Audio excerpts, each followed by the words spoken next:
CPI శతాబ్ది ఉత్సవాల్లో భాగంగా CPI జాతీయ కార్యదర్శి కె రామకృష్ణ ఖమ్మం విచ్చేశారు. సిపిఐ 100 ఏళ్లు పూర్తి చేసుకున్న సందర్భంగా పోరాటాల గడ్డ ఖమ్మంలో శతాబ్ది ఉత్సవాలు జరుపుకోవడం చాలా సంతోషంగా ఉందని తెలిపారు. ఇందులో భాగంగా ఈ నెల 18వ తేదీన సిపిఐ ఆధ్వర్యంలో భారీ బహిరంగ సభ ర్యాలీ ఉంటాయని చెప్పారు. తెలంగాణ సీఎం రేవంత్ రెడ్డి కూడా సంఘీభావంగా ఈ ర్యాలీలో పాల్గొంటారని రామకృష్ణ చెప్పారు.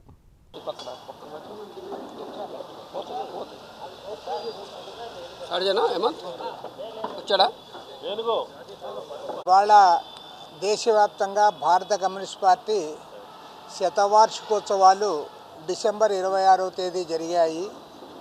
ఈ శతవార్షికోత్సవాల ముగింపు సభలు జనవరి 18వ తేదీ మన తెలంగాణ పోరాట గడ్డ ఖమ్మం నగరంలో ఘనంగా జరుపుకోబోతా ఉన్నాం. ఈ సందర్భంగా భారతదేశంలో ఉన్న సిపిఐ యావత్తు నాయకత్వం అందరూ కూడా డి రాజా గారు ప్రధాన కార్యదర్శి గారితో పాటు అందరూ కూడా ఇక్కడికి రాబోతూ ఉన్నారు.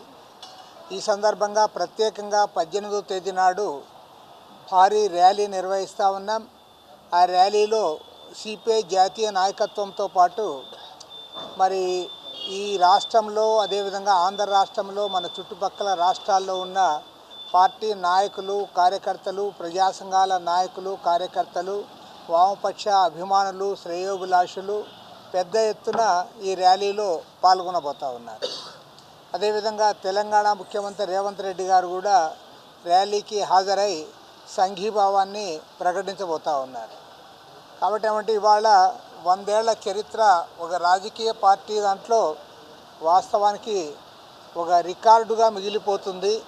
ఎందుకంటే భారతదేశంలో ఇవాళ రెండు రాజకీయ పార్టీలు 100 ఇయర్స్ కంప్లీట్ చేసుకున్న పార్టీలు. ఒకటి భారత జాతీయ కాంగ్రెస్ అయితే రెండవది భారత కమ్యూనిస్ట్ పార్టీ సిపిఐ. ప్రత్యేకించి సిపిఐ ఆవిర్భవించినప్పటి నుండి కూడా ఒక పోరాటాల పార్టీగా ఆనాడు బ్రిటిష్ సామ్రాజ్యవాదులకు వ్యతిరేకంగా జరిగిన పోరాటంలో మహాత్మా గాంధీ గారి ఆధ్వర్యంలో కాంగ్రెస్ పార్టీ పోరాడింది. ఎర్ర జెండా చేతపట్టుకున్న కమ్యూనిస్ట్ పార్టీ పోరాడి అనేక మంది జైలు పాలై చాలా పెద్ద ఎత్తున ప్రాణ త్యాగాలు కూడా చేశారు. ఆ త్యాగాల ఫలితంగానే మన భారతదేశానికి స్వాతంత్రం సిద్ధించింది. అంతేకాకుండా దేశవ్యాప్తంగా కోట్లాది మంది కష్టజీవుల తరఫున భూమి కోసం భుక్తి కోసం జరిగిన పోరాటాల్లో కార్మికుల హక్కుల కోసం జరిగిన పోరాటాల్లో ఇతర ప్రజల యొక్క వర్గాల యొక్క వారి హక్కుల కోసం జరిగిన అన్ని పోరాటాల్లో కూడా ఒక ఎర్ర జెండా పార్టీగా సిపిఐ పెద్ద ఎత్తున పోరాడింది. కాబట్టి వాళ్ళ ఆ త్యాగాల చరిత్రతో ప్రత్యేకించి తెలంగాణ సాయుధ పోరాటం జరిగి దాదాపు 4500 మంది కమ్యూనిస్టులు రక్తతర్పణం గావించిన మన తెలంగాణ గడ్డ మీద ఖమ్మం నగరంలో ఈ 100 ఏళ్ల సందర్భంగా శతవార్షికోత్సవ సభ జరుపుకోవడం అనేది అత్యంత అభినందనీయము. ఎందుకంటే 100 ఇయర్స్ అనేది చరిత్రలో ఒక్కసారే వస్తుంది. ఆ చరిత్ర దినాన్ని అది మన ఖమ్మం నగరంలో జరుపుకోబోతూ ఉన్నాము. కాబట్టి ప్రజలందరూ కూడా సహకరించాలని చెప్పి విజ్ఞప్తి చేస్తూ ఉన్నాము. అదేవిధంగా ఇవాళ దేశంలో ప్రపంచంలో జరుగుతున్న రాజకీయ పరిణామాల గురించి కూడా 19, 20, 21 తేదీల్లో ఇదే ఖమ్మం నగరంలో జరిగే జాతీయ కౌన్సిల్ సమావేశాల్లో కూడా చర్చించబోతూ ఉన్నాం. ఎందుకంటే 18వ తేదీ ర్యాలీ అనంతరం 19వ తేదీ జాతీయ కార్యవర్గ సమావేశం జరుపుకుంటాం. 20, 21 తేదీల్లో ఇక్కడ నేషనల్ కౌన్సిల్ మీటింగ్స్ కూడా జరుపుకుంటా ఉన్నాం. ఆ సందర్భంలో ప్రత్యేకించి 20వ తేదీ ఉదయం వామపక్ష పార్టీల జాతీయ నాయకులందరినీ కూడా ఆహ్వానించి ఇక్కడ ఒక సెమినార్ కూడా ఏర్పాటు చేయబోతూ ఉన్నాం. ఇవాళ భారతదేశ ప్రస్తుత పరిస్థితి, వామపక్షాల ముందున్న కర్తవ్యము, ఛాలెంజెస్ బిఫోర్ ద లెఫ్ట్ అని దానిపైన ఒక సెమినార్ కూడా ఏర్పాటు చేస్తూ ఉన్నాం. ఆ సెమినార్కు సిపిఎం జాతీయ ప్రధాన కార్యదర్శి ఎంఏ బేబీ గారితో పాటు సిపిఐ ఎంఎల్ భట్టాచార్య గారు అదేవిధంగా ఆర్ఎస్పి ఫార్వర్డ్ బ్లాక్ జాతీయ నాయకులు కూడా ఇందులో పాల్గొంటూ ఉన్నారు. భారతదేశంలో ఉన్న ప్రధాన 5 కమ్యూనిస్ట్ పార్టీల నాయకులందరూ కూడా ఆ సెమినార్లో పాల్గొని వారు ప్రసంగించబోతూ ఉన్నారు. కాబట్టి ఏమంటే 18వ తేదీ నుండి 21వ తేదీ వరకు ఖమ్మం నగరంలో జరుగుతున్నటువంటి ఈ సభలకు ఎనలేని ప్రాధాన్యత ఉందని కూడా మనవి చేస్తూ ఉన్నాం. ఎందుకంటే ఇవాళ ప్రపంచవ్యాప్తంగా కూడా మనం చూస్తూ ఉన్నాం. రెండవసారి ట్రంప్ అమెరికా అధ్యక్షుడైన తర్వాత అది ఒక పిచ్చోని చేతిలో రాయి మాదిరి ఆయన వ్యవహరిస్తూ ఉన్నాడు. ప్రపంచ దేశాలను బెదిరిస్తూ ఉన్నాడు. చివరికి ఆయన ఏ స్థాయికి దిగజారాడంటే ఇవాళ ఒక దేశ అధ్యక్షుడిని, ఆయన భార్యను, వెనిజులా అధ్యక్షుడు మదురోను ఆయన భార్యను కూడా ఆ దేశం పైన అర్ధరాత్రి కూడా దాడి చేసి అమాయకులను చంపి తర్వాత వారి దేశ అధ్యక్షుని భార్యను కూడా కిడ్నాప్ చేసే ఒక దీనస్థితికి, దయనీయమైన స్థితికి, ఒక నీచ స్థితికి ఇవాళ ట్రంప్ దిగజారాడు. పైగా ప్రపంచాన్ని బెదిరిస్తూ ఉన్నాడు. నాటో కూటమి దేశాలను కూడా బెదిరిస్తూ ఉన్నాడు. ఇవాళ చైనా, రష్యా నాకు భయపడాలంటే వారు అమెరికాకే భయపడతారు. కాబట్టి నాటో కూటమి కూడా మీరంతా నాతో పాటు ఉండండి, లేకపోతే నాటోకి ఏం లేదని చెప్తా ఉన్నాడు. అంటే ప్రపంచాన్ని నేను బెదిరించాలనే దుస్సాహసానికి ఇవాళ ట్రంప్ గారు పాల్పడుతూ ఉన్నారు. మరి ఇంత జరిగినా సరే మన భారతదేశ ప్రభుత్వము, ప్రధాని నరేంద్ర మోడీ నోరు మెదపడం లేదు. పైగా ఆయన చెప్తా ఉన్నాడు, మనల్ని కూడా బెదిరిస్తూ ఉన్నాడు. నన్ను సంతృప్తి పరచాల్సిన బాధ్యత మోడీకి ఉందని చెప్పి ఇవాళ బాహాటంగా అమెరికా అధ్యక్షుడు చెప్పే పరిస్థితులు ఉన్నాయి. కాబట్టి దీన్ని అందరూ కూడా ఖండించాలి. ఒకప్పుడు అలీన దేశాలకు నాయకత్వం వహించిన ఇండియా ఇవాళ మాట్లాడలేని పరిస్థితిలోకి పడిపోయింది. నరేంద్ర మోడీ గారు ఆయనకి 56 ఇంచుల ఛాతీ ఉంది, అందరినీ ఆయన చాలా ధైర్యవంతుడు అని చెప్తా ఉన్నారు. దురదృష్టం ఏమంటే ప్రపంచ ప్రజల దృష్టిలో భారతదేశానికి విలువ లేకుండా చేశాడు. మాట్లాడలేని పరిస్థితిలో ఉన్నావు. నువ్వు గంటన్నర సేపు పార్లమెంట్లో మాట్లాడినావు, కనీసం ట్రంప్ పేరెత్తలే.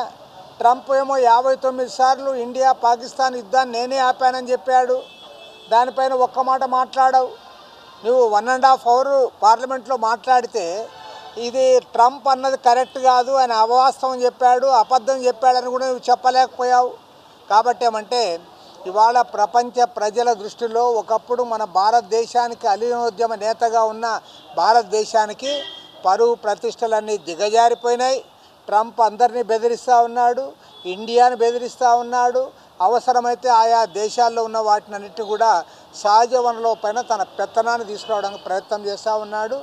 దీన్ని రేపు ప్రధానంగా మా సమావేశాల్లో చర్చించి దేశవ్యాప్తంగా కూడా ఇతర వామపక్షాలు, ప్రజాతంత్ర శక్తులను కలుపుకొని పెద్ద ఎత్తున పోరాటానికి కూడా సమాయత్తమవుతూ ఉన్నాం. అదేవిధంగా ఇవాళ ఇక్కడి నుంచి మన పోలవరం ముంపు మండలాల్లో ఇవాళ అక్కడ భద్రాచలం దగ్గర సమావేశం జరుగుతూ ఉంది.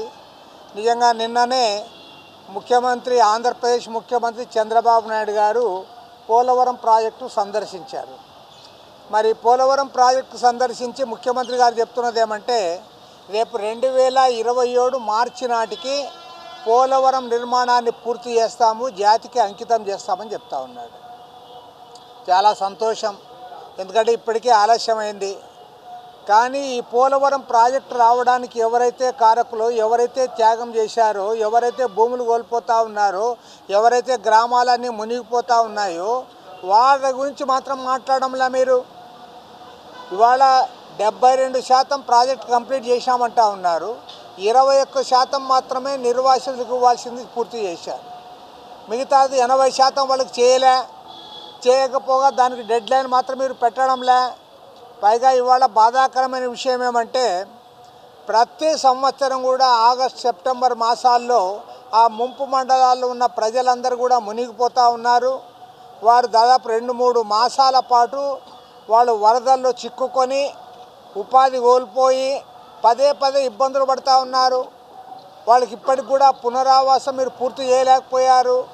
ఇప్పటికి కూడా కేంద్ర ప్రభుత్వం చాలా స్పష్టంగా చెప్తా ఉన్నారు, 135 అడుగుల వరకు మాత్రమే మేము వారికి సాయం చేస్తామని. మరి జాతీయ ప్రాజెక్టుగా ప్రకటించి ఇవాళ మీరు నిర్వాసితులకు న్యాయం జరపకుండా కేంద్రంలో ఎన్డీఏ, రాష్ట్రంలో ఎన్డీఏ, అక్కడ మోడీ గారు, ఇక్కడ చంద్రబాబు నాయుడు గారు ఇద్దరు కూడా నిర్వాసితులను గాలికి వదిలేశారు, పూర్తిగా నిర్లక్ష్యం చేస్తూ ఉన్నారు. కాబట్టి దీనిపైన ఇవాళ అక్కడ సమావేశాన్ని జరుపుతూ ఉన్నాం. మన ఎమ్మెల్యే సాంబశివరావు గారు కూడా అటెండ్ అవుతూ ఉన్నారు. కాబట్టి రాబోయే రోజుల్లో ఈ నిర్వాసితుల సమస్యలు పరిష్కారం చేయాలి. చేసిన తర్వాత మాత్రమే మీరు మిగతా కార్యక్రమాలకు పూనుకోవాలని చెప్పి కూడా ప్రభుత్వాన్ని డిమాండ్ చేస్తూ ఉన్నాం. ఇవాళ ఆంధ్ర రాష్ట్ర ప్రజలందరికీ కూడా మేలు జరుగుతుందని ఒకవైపు చెబుతూ ఎవరైతే త్యాగాలు చేశారో, ఎవరైతే భూములు ఇచ్చారో వాళ్ళని మాత్రం మీరు గాలికి వదిలేసి వాళ్ళ సమస్యలు మాత్రం పరిష్కారం చేయకుండా, వాళ్ళకి పునరావాసం కల్పించకుండా, వాళ్ళ కాంపెన్సేషన్ ఇవ్వకుండా చేయడం అనేది కరెక్ట్ కాదు. దీనిపైన ప్రత్యక్ష ఆందోళన పూనుకోవడానికి ఇవాళ అక్కడ సమావేశాన్ని కూడా ఏర్పాటు చేస్తున్నాం.